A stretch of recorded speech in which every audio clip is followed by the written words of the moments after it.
Halo teman-teman, Assalamualaikum warahmatullahi wabarakatuh. Selamat siang, sugeng siang.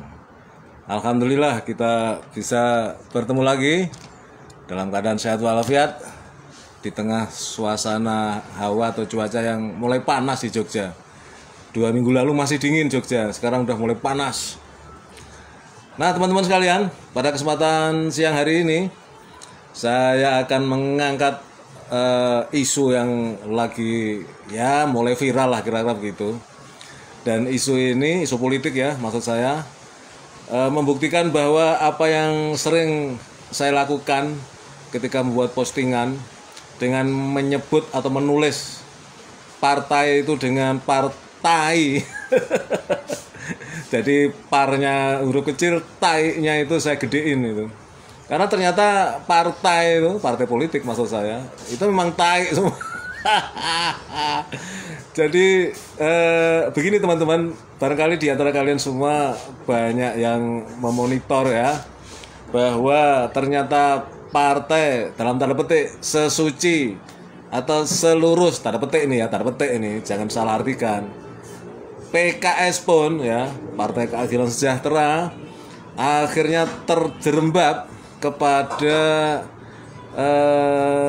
dunia yang memang saya bilang tai itu dunia politik. Kenapa? Karena berita terakhir ya, PKS akhirnya mendukung dinasti Jokowi Sarkowi di Pilgub Sumatera Utara. Nah ini berita terakhir kawan ya. Jadi kalau beberapa waktu yang lalu PKS pecah ya, kemudian ada sempalannya yang namanya Partai Gelora ya kan, yang ternyata walaupun Partai Gelora ini merapat ke rezim yang berkuasa, ternyata juga terseok-seok ya kan. Tokoh sekaliber Fahri Hamzah juga tidak bisa masuk ke Senayan padahal dia penguasa Senayan selama ini ya. Jadi artinya Gelora pun nggak laku. Nah ini sekarang partai PKS yang induknya yang dulu itu yang menjadi apa namanya di kemudian hari menyempal ada Gelora segala macam itu, PKS itu selama ini dianggap masih konsisten, masih idealis ya, menjadi partai tanda petik lagi itu. Semua tanda petik ini.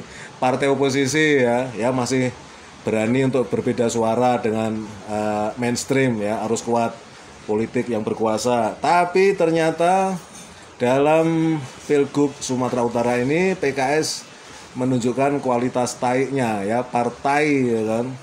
Nah, ini saya ada tulisan bagus dari Bang Asyari Usman. Saya di-tag, nama saya di-tag oleh Bang Asyari Usman ini di Facebook, status Facebook beliau ya, karena beliau ini wartawan senior yang malang melintang. Jadi saya cukup membacakan tulisan beliau saja ya. Jadi beliau yang menarasikan, saya yang membacakan ya sebagai konten saya untuk Facebook ini, siaran langsung Facebook, akun Facebook saya Panglima Warosodako, dan nanti kemudian juga akan saya unggah di channel YouTube Kabar Politik saya. Jadi untuk teman-teman yang belum subscribe di Kabar Politik, silahkan subscribe dulu ya. Baik, Bang Asyari Usman menulis PKS akhirnya mendukung dinasti Jokowi di Pilgub Sumatera Utara ya. Nah, sebentar teman-teman. Di luar nalar dan sangat mengejutkan, PKS akhirnya mengusung Bobi Nasution BN, menantu Sarkowi, untuk pemilihan gubernur Pilgub Sumatera Utara Sumut. Nah, ini kalau wartawan begini modelnya ya. Jadi ada versi singkatnya supaya nanti tulisan selanjutnya tidak perlu menyebut secara keseluruhan. Keputusan ini diumumkan kemarin di kantor DPP PKS di Jakarta. Pengusungan Bobi disambut dengan celaan keras dari para kader dan simpatisan PKS. Malam tadi, para simpatisan melepaskan rasa kesal dan jijik mereka terhadap langkah partai warna oranye itu Ada yang mengatakan mereka menyesal memberikan suara kepada PKS dalam pemilu baru lalu.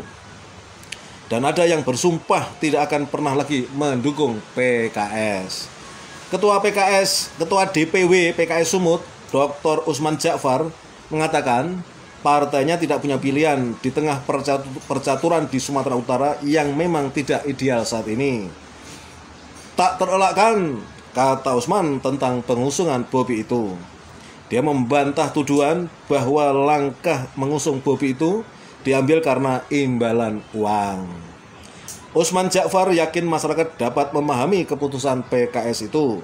Dia juga menegaskan bahwa pimpinan PKS siap menerima konsekuensi yang akan terjadi. Benarkah PKS tidak bisa menghindari pengusungan Bobi? Ini sangat debatable alias bisa diperdebatkan.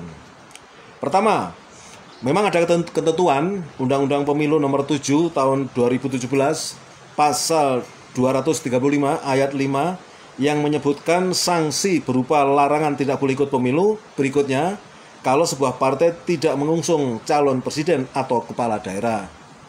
Tetapi dalam Pilgub-Su 2024 ini, PKS lebih mudah berurusan dengan konstituennya dengan memilih sanksi tidak ikut pemilu ketimbang melukai hati masyarakat yang sangat jijik dengan dinasti Jokowi.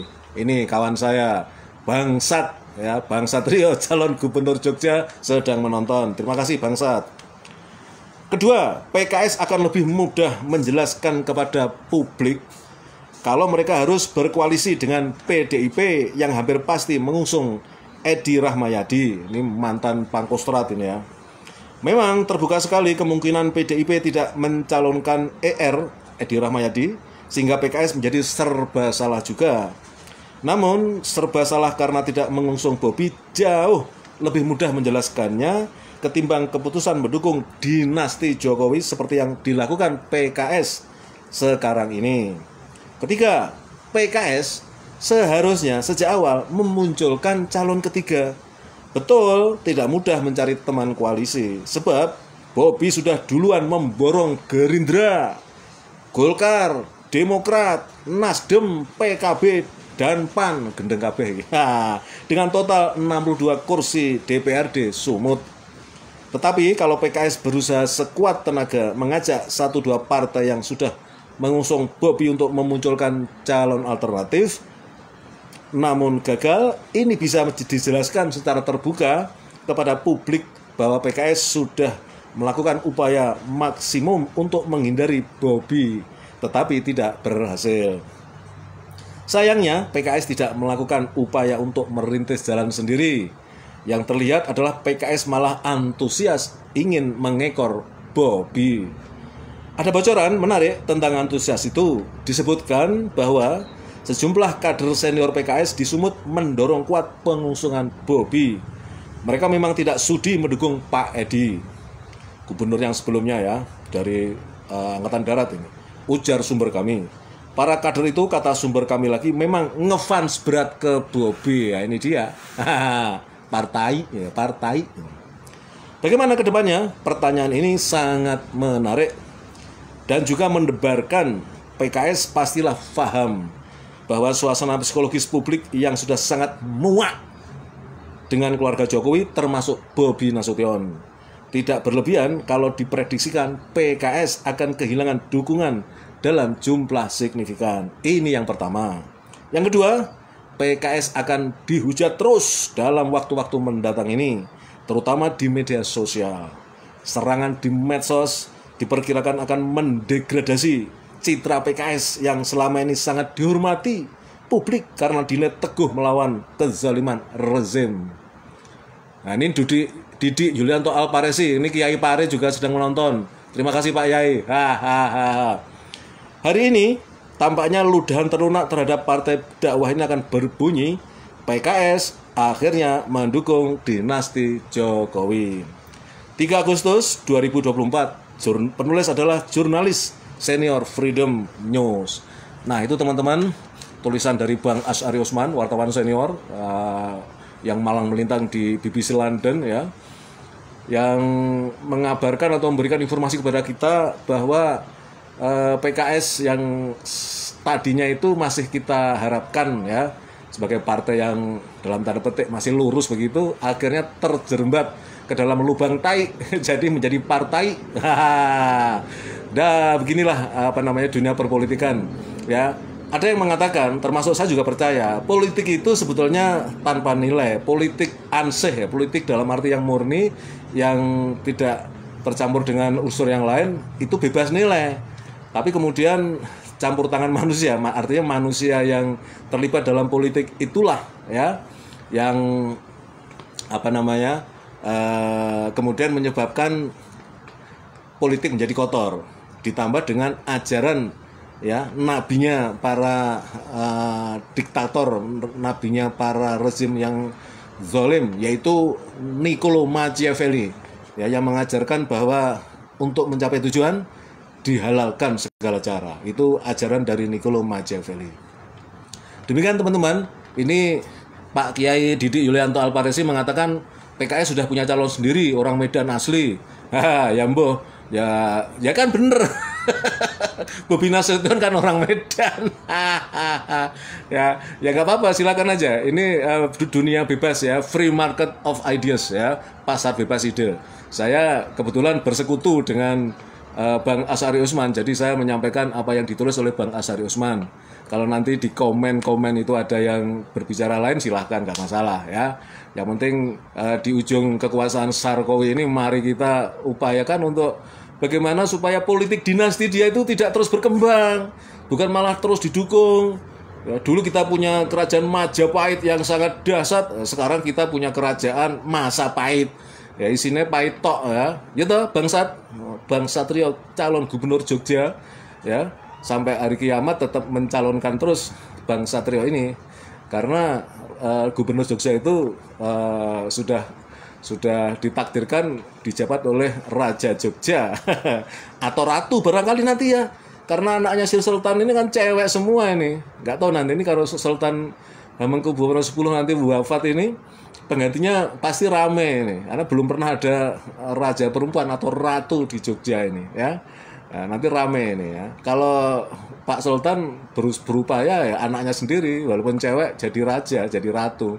Tapi saudara-saudara yang lain apakah rela gitu? Rame, dunia politik rame. Aku rame-melok. Walaupun ada yang mencela saya, termasuk kakak saya. Kamu itu bisanya ngomong doang. Katanya begitu. Kalau mau itu ya kamu terjun di politik. Saya bilang, saya nggak doyan politik itu. Saya orangnya hitam putih. Ya, saya nggak bisa, abu-abu nggak bisa. Saya hitam putih. Oke teman-teman, yang biar rame aja ini, biar rame. Terima kasih atas perhatian kalian semua. Terutama ini yang nonton langsung ini bangsat dengan Kiai Didik Yulianto ya. Matur nuwun atas perhatian sampian semua. Assalamualaikum warahmatullahi wabarakatuh.